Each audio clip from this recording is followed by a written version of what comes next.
We all want our staff to be professional, and we want to support them. Great.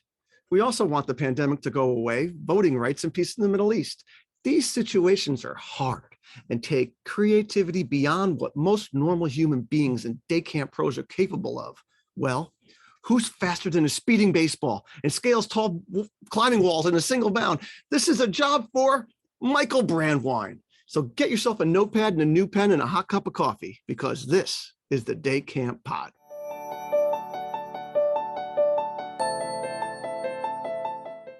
Welcome back, everybody, to the Day Camp Podcast. I'm Andy Pritikin, Director of Liberty Lake in the Philly suburbs of New Jersey. I'm Sam Thompson from Crystal Lake Park District, Crystal Lake, Illinois. And I'm Tiffany McDuffie from Purposeful Play in both Milwaukee, Wisconsin and Chicago, Illinois. And Day Camp listeners, in the Zoom corner to my left is the reigning heavyweight champion of camp professional development, the ACA award-winning legend, the amazing author, the state-hopping, globe-hopping geyser of creativity, guiding and motivating staff across the globe. Ladies and gentlemen, the one and only Michael Brandwein. Great to see you. Oh, it's great to have you back, Michael. So I've heard you've been global, you've been moving around, you've been road tripping, right? Yes, Sam was saying, indeed. That's great. Indeed, and a bunch of trips coming up. So getting ready for an exciting spring. Right. And I think it's interesting. Michael was telling us how during this whole pandemic, he had his son move back in with him. He had all this great time. And now he's going to become an empty nester again, a second time around. Right. Yeah, absolutely. Lots of transitions, lots of change. But we've got the big two. You know, everybody's healthy, and I can still do work that I think makes a difference, you know, and that I can be passionate about. So if you got those two, what else could possibly be on the list? Heck yeah. Heck yeah. Although now you don't have your technical support in the house. If your Zoom camera is to start shaking or something. That's right. Yeah. Yeah. In addition to being a musician, a drummer, Dave has become extremely expert on the tech side of things. And so it was lovely. Although, of course, the obvious jokes when he went back a few days ago to Los Angeles was, I would text him and I would say, Dave, this toaster thing, and finally he said, all right, stop. I get it. All right. Of all the forms of humor I celebrate, self-deprecating is my absolute favorite. And so I just love mocking myself and, saying, I know, there's a machine on my desk, to make this sharper. So I ask about all the appliances, and it's quite fun. That's great. And he puts up with it. Well, look, we had to teach our parents how to use VCRs and stuff. Our kids should get a little bit of payback. There's no doubt about it. So in this time since the last podcast, a year ago, let's say, the talk around town, the talk in the camp industry, it's all about staff. We spent a year, Michael, focusing on the kids. We were so worried about the kids and their mental health and their well-being, and they're going to be like a box of chocolates, and we have to be careful, and their behaviors aren't going to necessarily show what's actually happening. And we were so worried about it. And then camp started and we were like, holy mackerel, we were aiming at the wrong target. It's our staff and our staff who came in all bright-eyed and bushy-tailed. They started the summer and quickly fell apart. And our middle management staff was quickly overwhelmed with how to deal with them. And that has now become the topic in the camp industry. And camps are scrambling for best practices and ideas and ways to make sure that this coming season does not replicate last season. And I do feel like anxiety-wise and such, that last summer was sort of an apex of it all. These kids coming from a year and a half of sitting in their bedrooms or dorms, staring at screens, and coming out mentally and physically fragile, right? So when you talked about staff professionalism as a topic that we're going to go into, the first thing that went into my mind was sort of the old school thought of what staff professionalism is, where it's just like, doing your job exactly the way you're supposed to do it kind of thing. And yet, I think that in 2022, there's a different vibe. There's talk of camp counselors unionizing and striking against us. We have to be more empathetic to their needs. So I was just curious what your general thoughts are on the whole thing at this point. Well, you know, I'm incessantly positive as a person. So, you know, let's acknowledge that one of the benefits of a terrible and sometimes tragic thing like a pandemic is it requires people to focus on the things that we're always supposed to be focused on. But we can kind of let them slide because they work out on their own.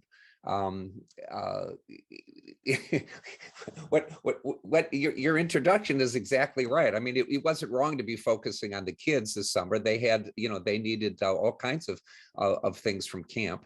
What people were trying to do was struggle with all of these extra things that they had to pay attention to, and it takes our mind off of the focal points that always have to be the center of the bullseye, to use that metaphor.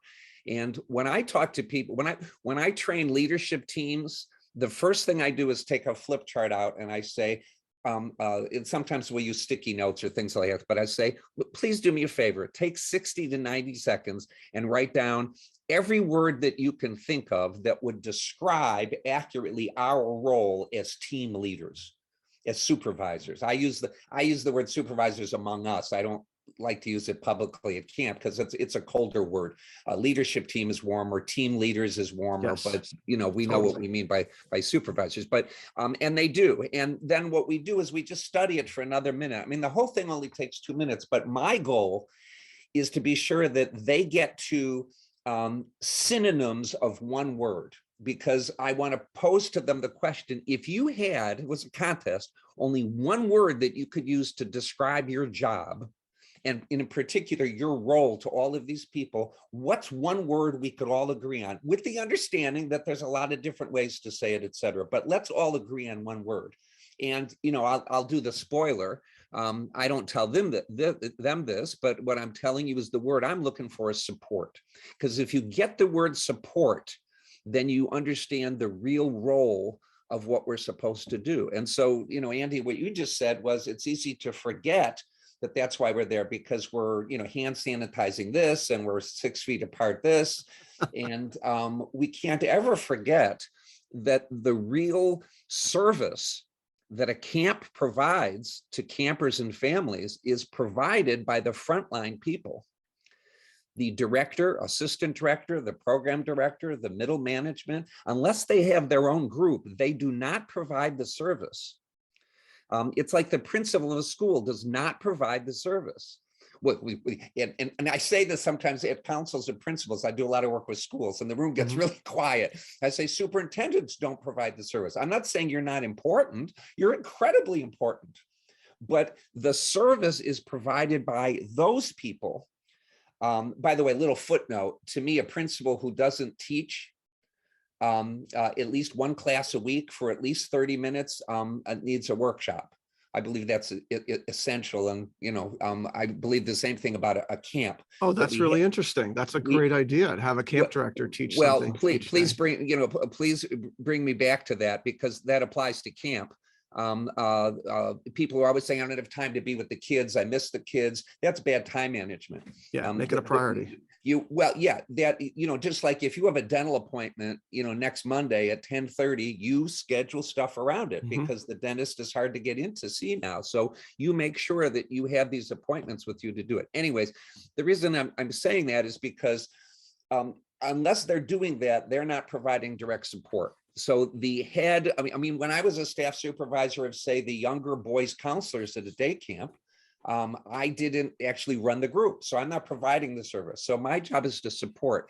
The second move is to say, now let's convert that word, my dear friends, into one question, because I believe simple, simple, simple, simple. You know that about me, because if it's not simple, I'm not going to do it. One question that we walk around asking ourselves a minimum of every 15 minutes, 4 times an hour. And the question that I suggest to them is, how can I best support you doing your best work, period? And that's why I'm walking around camp every hour of the day. Now, if you want to get fancy, and I always love getting fancy, we can add your best work achieving the mission, which is a whole other podcast.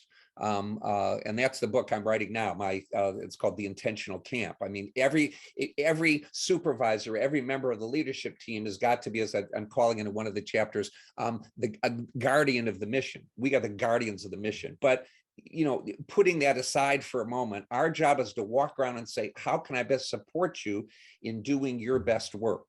And I think that at a camp, in a leadership team, and if you look at an organizational chart or whatever, the directors should be saying that about their middle management. The middle management should be saying that about their frontline staff. And in many ways, you could say the frontline staff is saying that about the kids. How can we help support these kids to become the best versions of themselves? Exactly, right. And so you have what I called in my very first book, the PDP, the pass down principle. So when directors do that to a leadership team do that to their staff, and then staff being treated that way and that's the big M word, you have to say it every day camp pod, model. What we're doing is modeling for them how to do this. Telling people to do this doesn't do any good. So if I tell a leadership team, you need to support your staff, if I'm not modeling that myself and asking the same questions, what results could I possibly expect? And I think you touched on something, Michael, earlier when you joked around about the hand sanitizers and stuff like that. Yeah. I do feel like the pass down principle, for those of us who are good at it, it got screwed up last year because there were so many distractions and there were so many of these things coming in from the outside that were taking our attention away. And I know that I didn't support my next level people the way I normally did. And we've talked about putting in a lot of camps are talking about putting in different tiers of administration to make sure it doesn't happen again. Sort of like sleepaway camps have head counselors, right? A lot of day camps don't have things like that. But yeah, I think that people intend for that pass down principle to work. But in this day and age where camp operators, camp directors have so many things on their plate, they have to be realistic as to what their bandwidth is. Yeah, and I hope that our directors, one of my great heroes is Fred Rogers of Mr. Rogers' Neighborhood. And if Fred had many messages, but the 4-letter word that he was the best at promoting was kind. And I want to embrace all of our colleagues and say, please be kind to yourself about this. Last year was hard. And when things are hard and you're required to juggle all of these important things, there's no way to go from juggling 3 scarves to 8 scarves. Nobody does that. Okay, nobody. It's not a reasonable expectation of yourself. And can I go back to the word model? You're not modeling when you have this angst. I did a bad, I won't let people do that. I won't let you say that, because that's not modeling what we want our kids to do. Look at what our kids have had to put up with.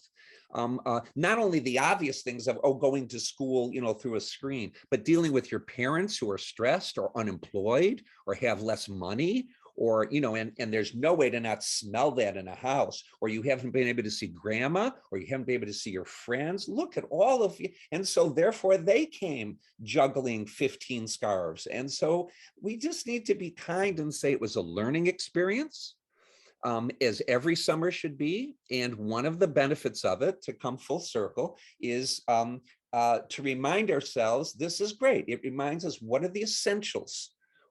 For example, I spent all last year as the guy out there saying, don't forget the mission, don't forget the mission. The reason, it's not just to keep people alive for a couple of weeks. It's, we're providing a special service. Okay. I mean, it's good that, nobody got seriously sick, but remember why we're running camp?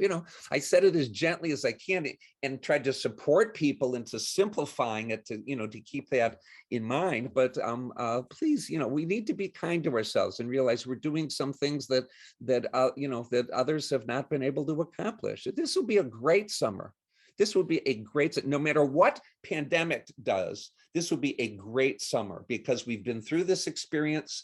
We know we can do hard things, and we can take we will take what we've learned and make some great because choices. A lot of what we learned was, like you said, these were all things that were happening already.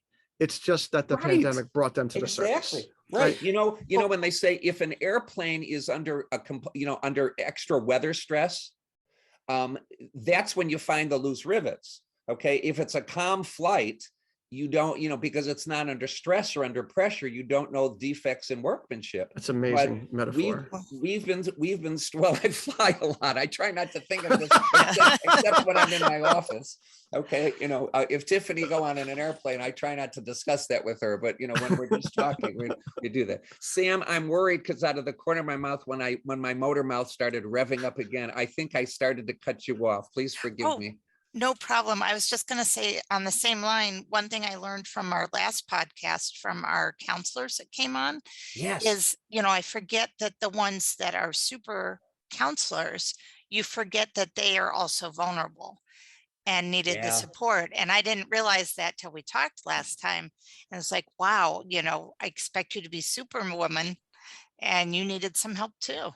Yeah. And see, Sam, that takes us back to something that is a common mistake. The pandemic makes it glaring in our face because assuming that I, as a supervisory team leader, I don't have unlimited time. So where should I spend my time? Where does the time of every day camp supervisor go? To the people who aren't really doing their job, to the people who are maybe boring. They do their job, but they're not exciting. They won't bring the campers back next year or to sign up for an extra session. My attention always goes normally and naturally to the fires that I have to put out. And that's a huge error that I've written and spoken about a lot, of course, because the people who need lots of support are also the people who are your best performers. And one of the reasons, this we could do 10 minutes on, but how about just 30 seconds? One of the reasons is because you want them to come back more than the other people. Okay, you know how they say in customer service that it's much more efficient to keep the customers you have that you want than to try to go out there and get new ones. The people we want to baby and support and bubble wrap and love to death are the people working the hardest. And so that's so easy to forget, because when you have limited resources and some kids are not being taken care of at a level we want, of course our attention goes to that group. But no, that's just something that we've been reminded about because of that. And that's an excellent point, Sam. It sure is. Absolutely. Yeah, we take advantage of them. That's what ends up happening. Yeah.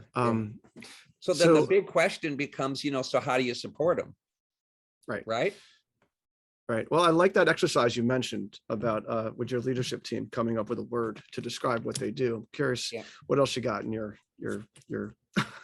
carrot top pack of ideas. After you come up with that question, how can I best support you in doing your best work? The next little mini thing to do with a leadership team is to say, okay, now let's fill our toolbox of things we can do. And now comes a subtlety. This one is a little more challenging because anyone you ever say to, well, your job as a boss is to support, they always go like this. And they always put a face like, oh, I know that. And the more experienced the director, they already know this. They already tell me something I don't know. Give me 100%. A handout. They already know this. Okay. And then I kind of twist it a little bit, because what I tell people is it's not whether you know that you're there to support these people doing their best work. The subtlety is the frontline people have to believe that that's what you believe. And I always have to say it 2 or 3 times because it's a little confusing. But if I know that I'm out there, if I work with Sam at a day camp and I know I'm out there to support the frontline staff, that doesn't count as much as the staff believing that when I'm walking around, that's why I believe I'm walking around. Because I remember as a day camp counselor, I remember my supervisors coming around and saying, so how's it going? And I lied.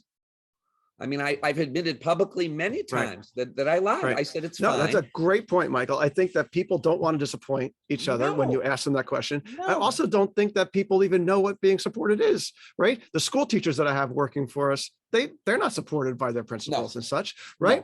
No. And then the frontline people, so they don't even know what it looks like from their end.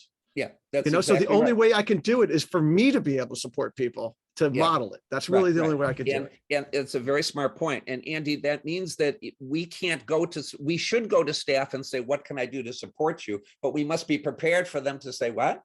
And for them to Everything's worry fine. that there's a wrong answer, they don't know how to respond to it Yeah, because they say everything's fine.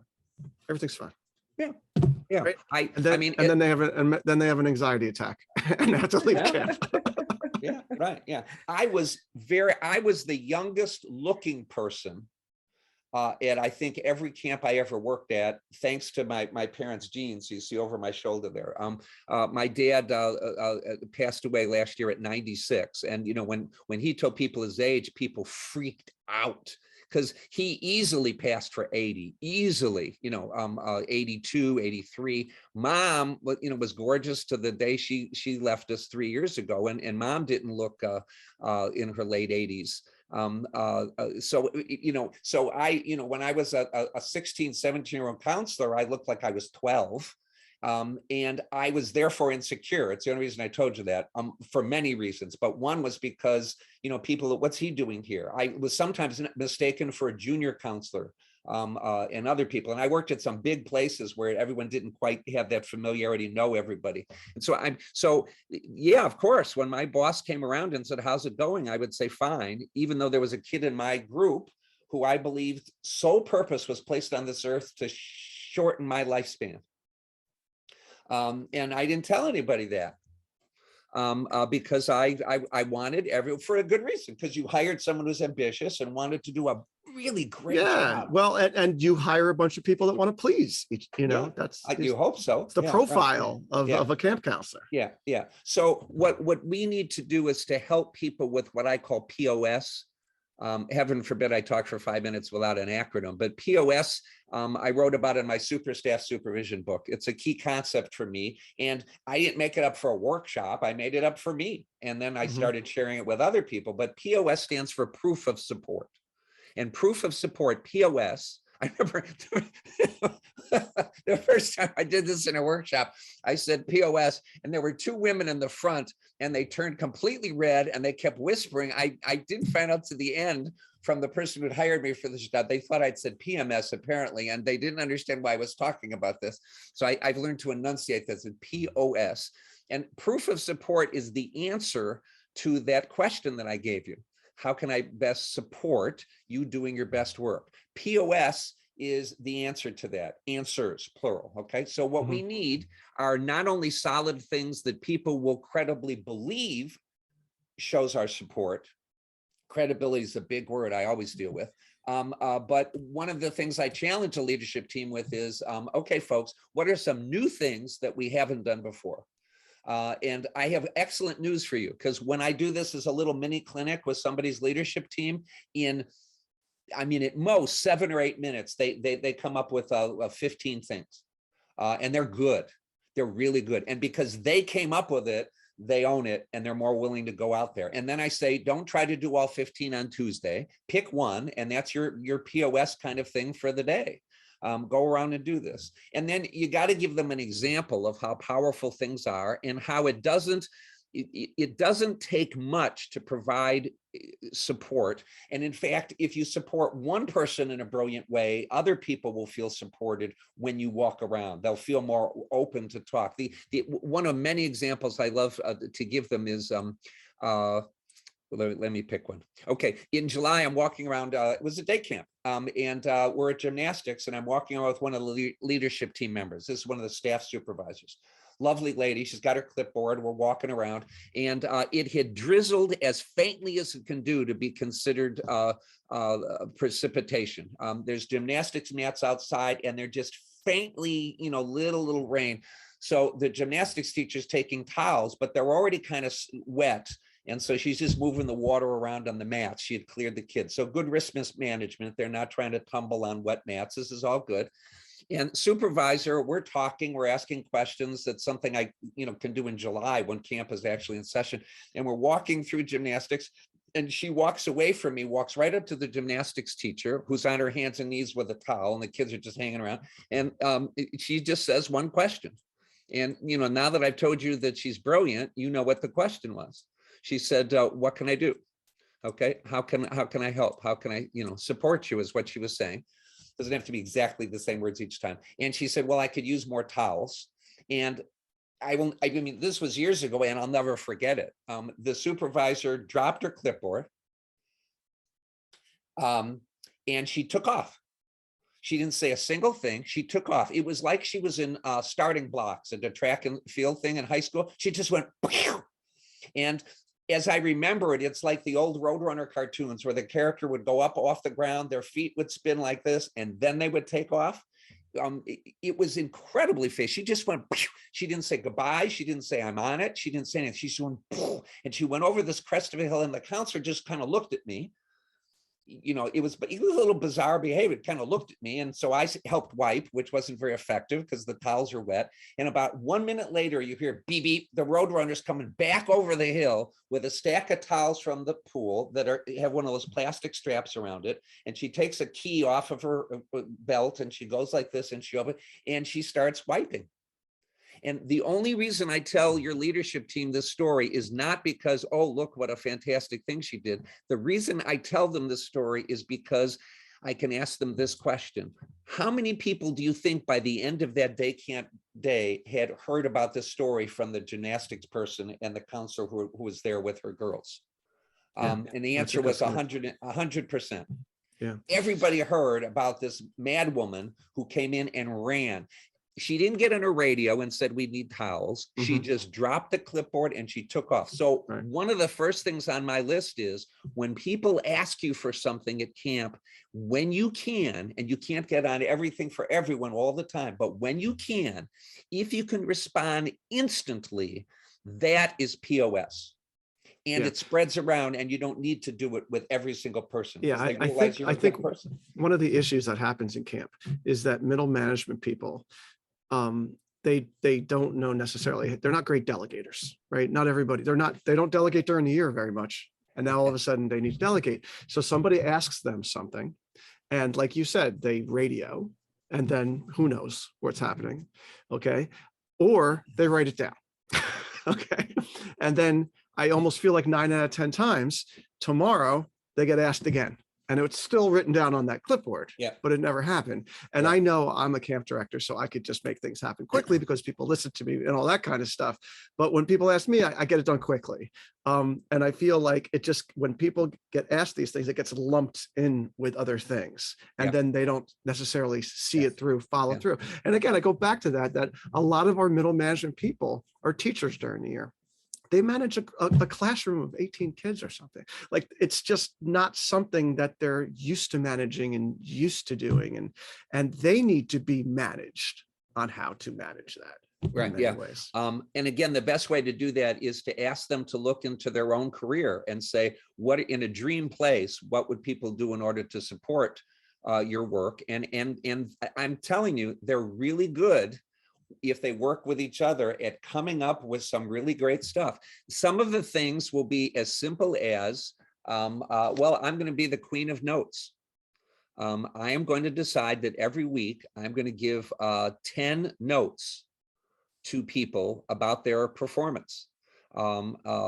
And it's so amazing how negative adults are. People will raise their hand when I'll say that, and they'll say, what about the people who don't get notes? Then they'll say, why didn't I get a note? Would you please be quiet? Human behavior, baby. Yeah, I mean, how negative, okay? Notes are only one way of giving communication, right? We can't recognize one person, the other people will, please. If you know what great staff behavior is, you won't run out of things to say, even to people who are not your best performers. But taking these things, you know, I used to love at swimming at day camp to do this. You'd write a note to somebody about an observation that you'd made and say, you know, outstanding. And then you crumble it up and you put it in their shoe, so that when they change for swimming, there's Brandwein stuffed our shoes again. This leads us to another thing, which is a whole podcast, and basically my whole life. I probably paid my mortgage with this thing. But when you have positive communication, it's got to be credible. And the single thing that makes it most credible as support is when it's specific. So, you know, for a quick example, just if I can review with everybody, if you go up to them thinking you're supporting and saying, Tiffany, you're a great teacher. The kids are so lucky to have you. That's good. Okay. But gooder is Tiffany. I've been watching you teach for 5 minutes, and I think you've asked them 2,000 questions to make them think of what the answers are. That's what builds people's brains. That's the mission of our camp. Get people to think on their own. Okay. We literally have Michael Brandwein shirts at Liberty Lake that say specific is terrific. Thank you. Thank you. Yes. I'm still going for the underwear and socks. So, but that's a good starting point. Yeah. Can I just chime in about something else? Sure. I think, again, going back to the what would you call it? The pass it down principle. Yeah. Right? PDP. Yeah. Yeah. You always have counselors coming to their middle management and they're saying, the kids don't listen to me. Right. And they're looking for a silver bullet, right, on a magic pill. And it's all about relationships. It's about the kids. It's about the counselors forging relationships with the kids so that there's a trust built up so that, and then they listen, right? And I think it's the same thing with staff and their supervisors too. You get people, and I hate the word supervisor too, Michael, for that same reason. It's that it sounds awful, like you're just telling people what to do. And that's what I think a lot of supervisors think their job is. And it's to support, and it's to lead us to serve, and being present with them and forging a relationship with them so that they can get an honest answer to what can I do to help you right now, and not just be like, well, I'm not going to tell them something real, make them think that I'm a less than adequate counselor, so I'm just going to tell them everything's fine, because I really do think that that's that's an epidemic. And it's unskilled. I can be blunt among us. It's unskilled for our leadership team members to go up and say, do you need anything? How's everything going? That's not skilled. It's not wrong, but that's way down there. What we want them to do is to have questions they ask on a regular basis. And now comes an important footnote. I probably shouldn't call it a footnote because it's too important for that. Because it's a 10-page packet, actually. I've seen it. Staff need to know that we're going to ask it. We need to tell them when they're trained during staff training, we are going to be coming around all the time asking you these 4 questions or 3 questions or 2 questions. We want you, and we're going to practice right now. Okay. Because that takes the sting out of me, your leadership team member, having to go up to Tiffany and asking you. Because Tiffany, I wasn't good at that. I'm actually, I'm actually a very shy and quiet person, which, people, are always stunned to hear. But it was hard for me to go up to people and talk to them about their behavior, especially if there were, things that I wanted to coach them up to. So that was really hard for me. So one of the things that I urge people to do is to think of a few questions that are better than a yes/no question. Okay. And I'll give you an example of one, and then I'll go back to what I said about 2. One of my favorite questions to ask when you're walking around is, so which of these kids right now could use the most support in making, connections with the other kids? So the difference in that question, what I used to say was, are there any kids that are having trouble making friends? So you can just say no, and I'm out of there.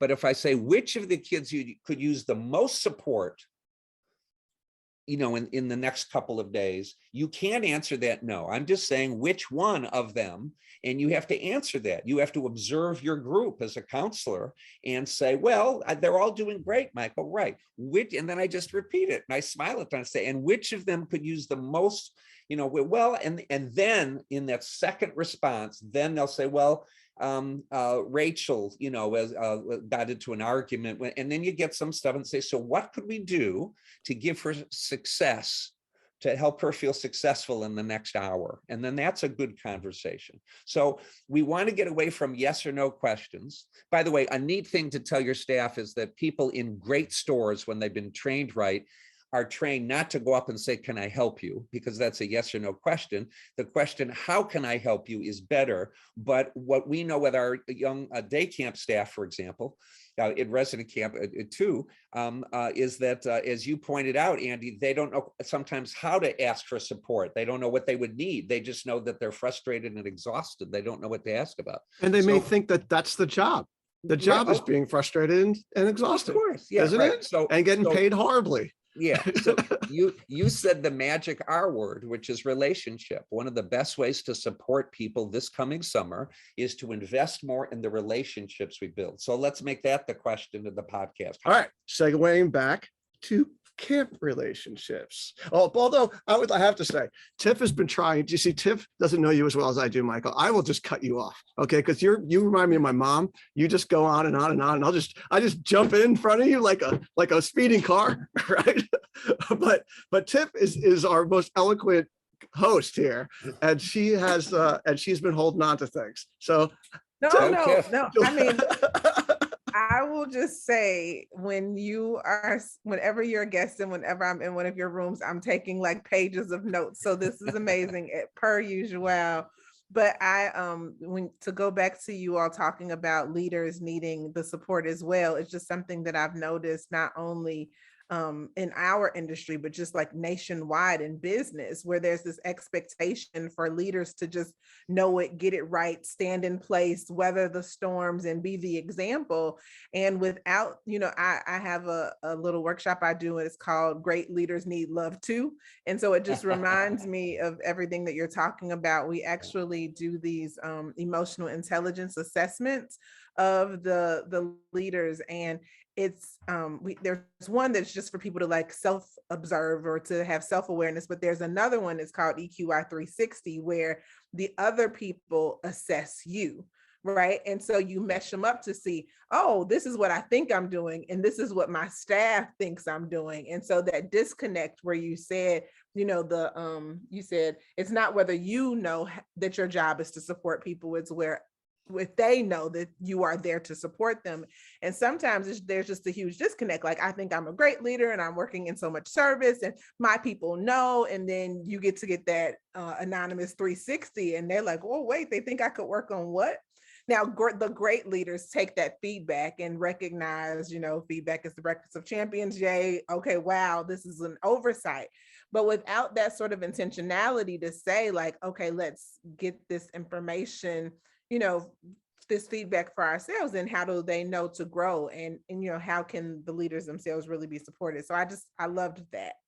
The only other thing I was going to say is, when I used to do camp training, my camp was really small by comparison to some of the others that are listening. And one year we decided to join forces and do our trainings with the YMCA. They graciously accepted us. Shout out to the Milwaukee YMCA. Just love that. And in their trainings, we're all licensed programs through the Department of Children and Family. And in their trainings, they would go over every single compliance issue, like every write-up that they got from the state. And before I attended, I never talked to my staff about the write-ups, because I was just like, oh my gosh, I need to get it better. I need to do better. But for me, it was such a transformational moment to see them highlighting, this is where we need to fix, and this is what, because how else do you grow?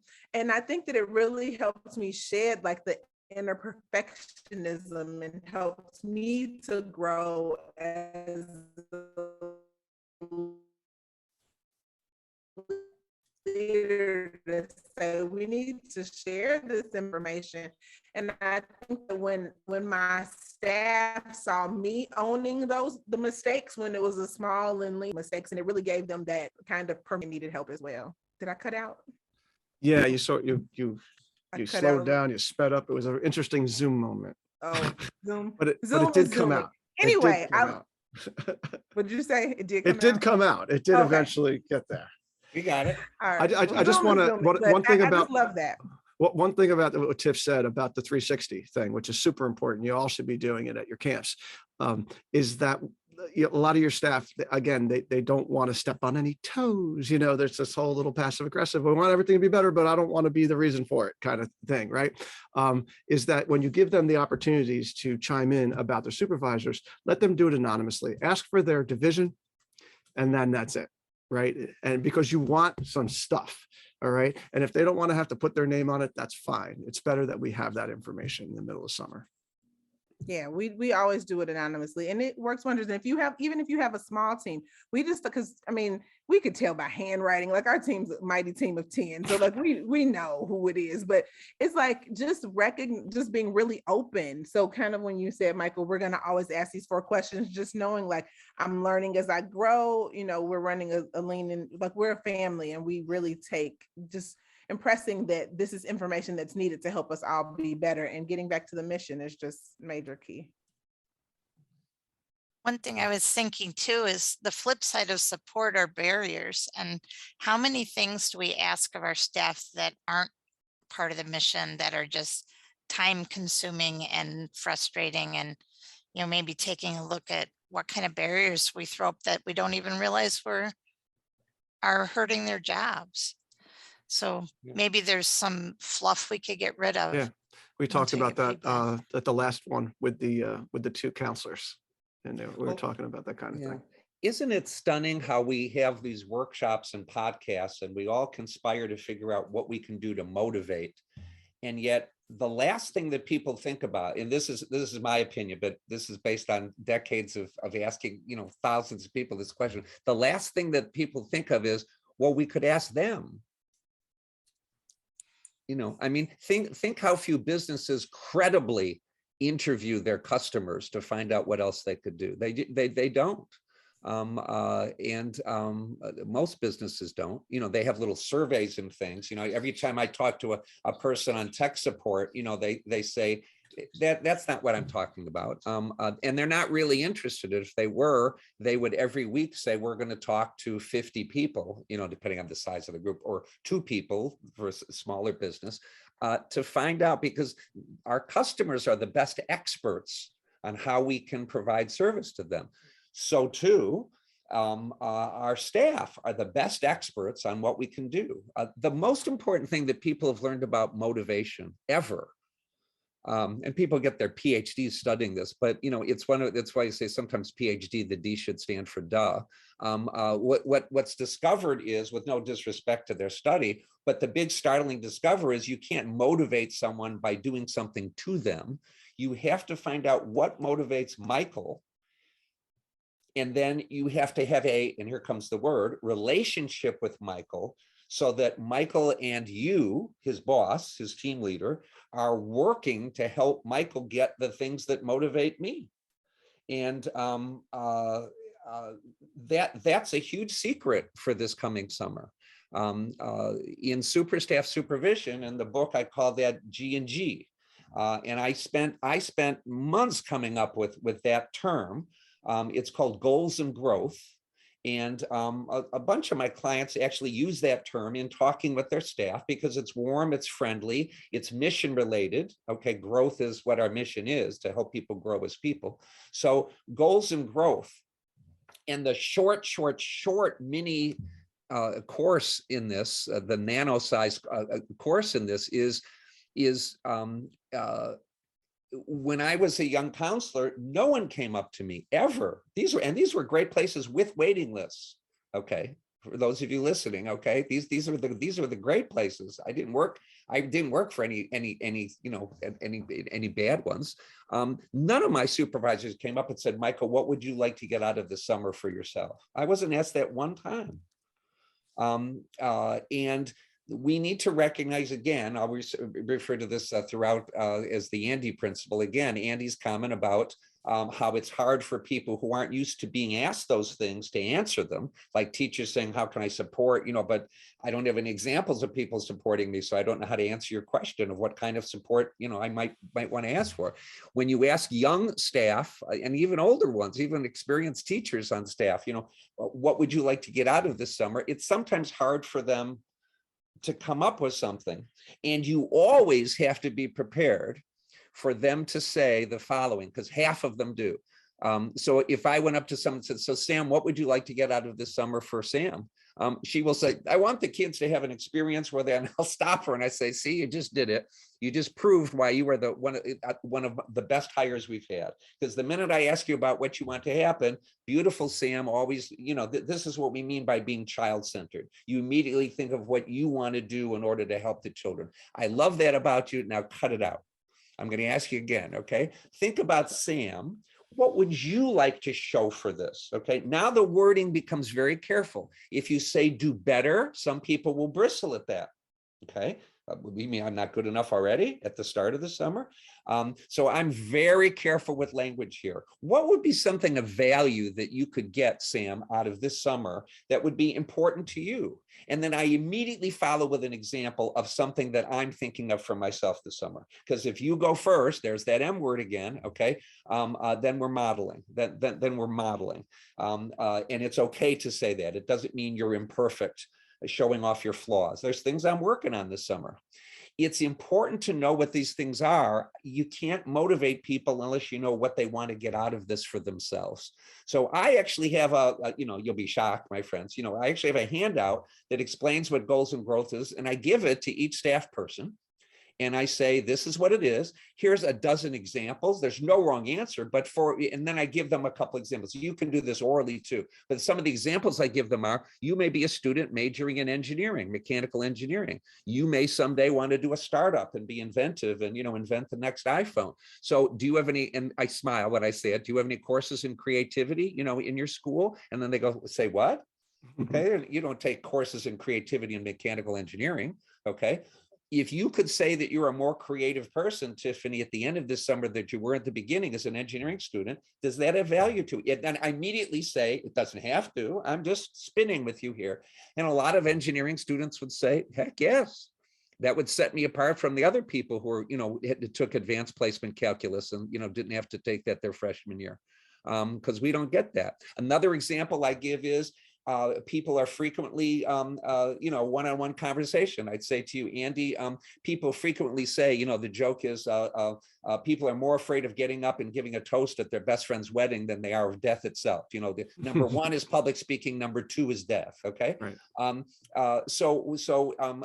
Andy, one of the things that people have said to me, okay, is I'd like to be, I'm good with the small groups. I'm great with my kids. I'd love to be less terrified about getting up like in the sing song in front of everybody at the morning assembly. I would love to have a calmer stomach. Sometimes we're having to give PowerPoint presentations in front of the class. I hate that. But yeah, if I could be, right. So you have to sometimes suggest to things like that. Now, both of the things I just said, creative and public speaking out of, 20 or 25, those are all things I could deliver week one.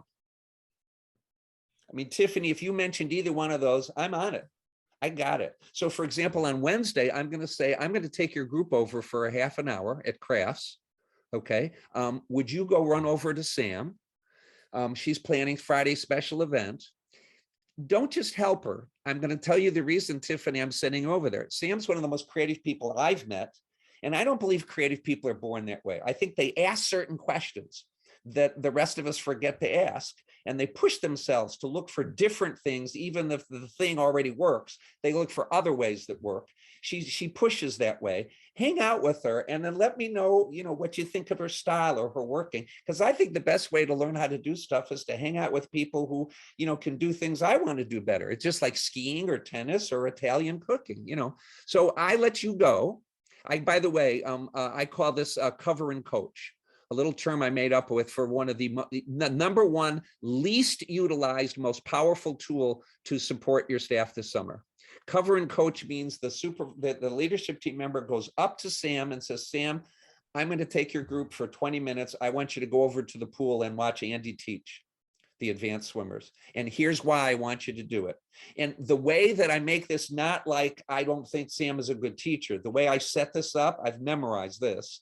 Then you can too. As I say, how in schools teachers teach in their own classroom, Sam, and the hardest thing of teaching, if you ever talk to a teacher, is that they never see anyone else teach. I don't want our camp to be like that. I want to, let us see each other because we learn from other people and their styles and their approaches, and you get an idea and how they answered a kid's question. How can you not learn from that? But you can't do it because you're always with the third grade girls. So let me take third grade girls. Plus, as a bonus, I always make the joke, when you come back to them, they will just love you even more because they'll see, that Mr. Michael isn't as good as, the fantastic Sam. So with that kind of introduction and a cover and a coach kind of thing, I can help Sam and Tiffany and Andy get stuff that are of value to them. And when you give me something of value in my job that I think is important, that's motivation. That's really important. Yeah, no, that's great. That's also, the cover and coach thing is a great, that leads to a whole podcast unto itself, as Michael has said a few times today, of ongoing staff training, right? That staff training is just not Yeah. filling people's heads up before everything Right. starts when it's all theoretical, but Yeah. you have these great all-star performers all day doing this. If you have people on your staff that's a priority, and especially if you have extra staff and there's certain days that people aren't out and people aren't tested positive and such, and you can rotate people in and such like that, then that's a great opportunity to do that. Just one last thing about the motivation, because I've been talking to my son a lot, who recently just started a job at Lululemon, and he's learning a ton because their whole onboarding process is tremendous. And I think a lot of that motivation thing has to do with who you hire, and asking questions during the interview process that have to do with what your mission is, and seeing if the motivation to work at your camp aligns with why you want them there in the first place, right? Because just working at camp with kids outside or whatever it is could be a lot of motivation right there unto itself. And if your mission is to make better people and all those kind of things, and it aligns with that, that will motivate them more, right? Yes, there's the stuff like Michael said, people want to be better public speakers. They want to be more creative. And by the way, we do this. We set goals with our counselors before the summer starts. And those are by far Family Feud number 1 and number 2. The things that people want to get better at. There's no doubt about it. But I do feel like you can align more with your mission and people's motivation at the onset of things, at the hiring process and the onboarding process as well. Yeah. Well, and it gives you something to talk to them about on a weekly basis. So, when I'm checking in with Tiffany, I'm not just going to say, how's it going? What I'm going to do is say, well, I've got in my notes, the two you and I are working on our creativity and large group leadership. You got any ideas about that, or what do you want to tackle next week? What can I do? Can I make a suggestion? I've been thinking about this. Could I suggest something that you and I could do together? And it shows that you get me. One of the key things about the younger generations as they come up is that people expect things to be tailored in a unique experience for them. And so the more you know about me in a relationship, individual, the more I believe you care about me, as opposed to my just being part of the general staff. Yeah. So it's really important to know things about Michael if you want to motivate me. And I have to believe that you've invested some time. If Sam really knows me and knows what makes me tick, and as I always like to add, and what makes me ticked off, it helps in this relationship, and she can lead me better. There are certain things that she has found out over the first week of camp or 2 weeks that I like a lot, and things that I don't. Now, why is Sam so brilliant at this? Because Sam has, as part of her template of weekly stuff, she asks me every week, what did you get the biggest kick out of this week? I mean, how many supervisors ask their staff that on a weekly basis? I think everybody should ask that. Of all the things you did, if you could wave a wand and do, one of the things more, spend more time doing that, what would that thing be? Okay. Well, I really like sitting down one-on-one with a kid who was so depressed and so angry at all the other kids. It brought out the inner amateur therapist in me. Bingo. Okay, that's a big thing to know about the person you're talking to. So that's an example of what I call a template question. There are things that people on our team, they expect to be asked this, and they start to think in advance, what am I going to say in response to that? So that it does, the first time you ask it, they may be, flabbergasted. They don't know what to say. But the second week and the third week, they start to be able to identify these things. And these things are gold when you want to motivate and support people, because it won't be the same thing that supports everybody. What camps are doing now is they're going to workshops, and people are saying, of course, have parties, and do this and do that. I'm not making fun of that, but I'm reminding people that what makes people stay in any company is, you're offering me 50 cents more an hour or $2 more an hour or an extra, week of vacation. On the other hand, where I am now, I think people really know me and they value me as an individual. I am not, to use one of my favorite words, fungible, meaning interchangeable. A pencil is fungible. It doesn't matter which pencil you get out of the box. You don't want any of your employees to think that they're interchangeable. You want each of them, to feel unique. So that's why these are important, not only initial interview at the start of camp questions, but they are important questions to continue to ask and work on as you go through the summer. And pass down principle. This is all Michael could have done that last 8 minutes and just changed it from supervisor to staff to camper. Yeah. Because it's all about the campers feeling important and the campers being known. And how are you going, like I said, how are you going to get the kids to listen to you better? Well, you're going to have to know the kids and know what makes them tick and what ticks them off and all that kind of stuff too. Yeah. And the only way, go ahead, Sam. Our staff that want to move up in leadership, they forget one of the biggest principles, because you can be great with your group of kids, but you need to find your voice. If I need to leave the room to go to the bathroom, I know who could take over the room. And that's something that we forget to develop in them, or we don't point out to them that that's part of what you need before you can take over the whole group. So again, it was like your public speaking thing, so on evaluations, we'll put, you're finding your voice, you're starting to take over when it has to happen. I feel like I can leave the room and it's not going to deteriorate into a riot. Anyway, sorry. No, you're absolutely right. I want to take a moment and give a shout out to CRS, Commercial Recreation Specialists, the fine purveyors of the best recreation solutions to keep camp going strong. You got to check out their website at crs4rec.com. That's a number 4. CRS is serious about fun. And, I spoke to a camper the other day, longtime camper that is now an adult. And she told me how, goes way back, what do you remember why you came to my camp way back when? And she was just like, yeah, when I saw that TV commercial like 15 years ago, and it just like for 2 seconds or maybe a second and a half, it showed a kid bouncing on a water trampoline. And I just cannot implore my friends that have a little lake or pond or whatever, that a water trampoline is way better than those backyard trampolines people have, and actually way safer because they're bigger. And they're just Andy, a great tool. Andy, excuse me, you don't happen to know any place you can get one of those, do you? Oh, CRS, Commercial Recreation Specialist. Thank you, Michael, for that entree. My man, Rich Wills over there. You will see them in Portland shortly. Okay, in a few weeks. You will see them in Atlantic City in a month or so. They are at the big conferences. They're huge supporters of the American Camp Association and of the Day Camp podcast.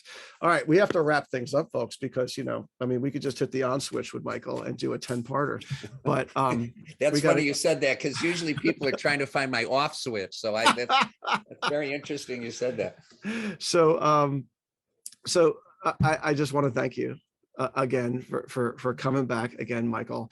It's so great to have you, and because I cut you off basically because we have to end this baby. But is there any last thing you'd like to say to help inspire our friends out there who are looking to motivate and support their staff this summer? That the final twist on all of this should be to start thinking about what we need for our support. And that starts with make your own G&G identification. What are your goals for growth this summer? What would you as a director like to get out that would be of value to you? And start thinking about what are some opportunities you can create for yourself and some people who you could share this with, just like an exercise goal or some other goal. Because when you share this with a buddy or buddies, it's more likely that you'll accomplish it. And that's the ultimate PDP. What are our goals for growth this summer?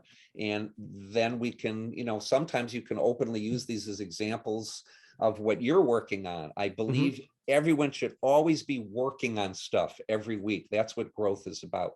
And that has to start with us. Yes, that is so true. And day camp people, Michael, you're a day camp person.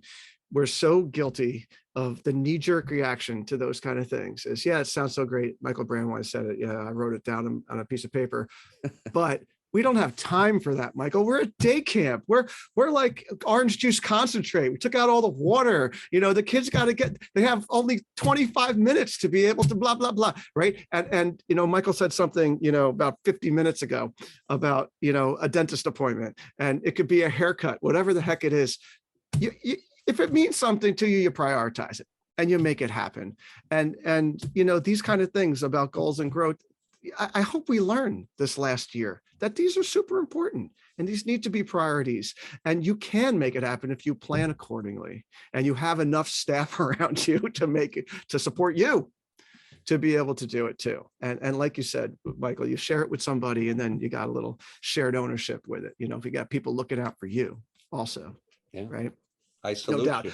All right. So Michael gave me a flyer, which we're going to put into our show notes. He has got an online seminar with ACA-Illinois. All right. In April. Oh, thank you. Can you please tell us about it a little bit? I mean, Sam could tell us about it too. She's ACA-Illinois.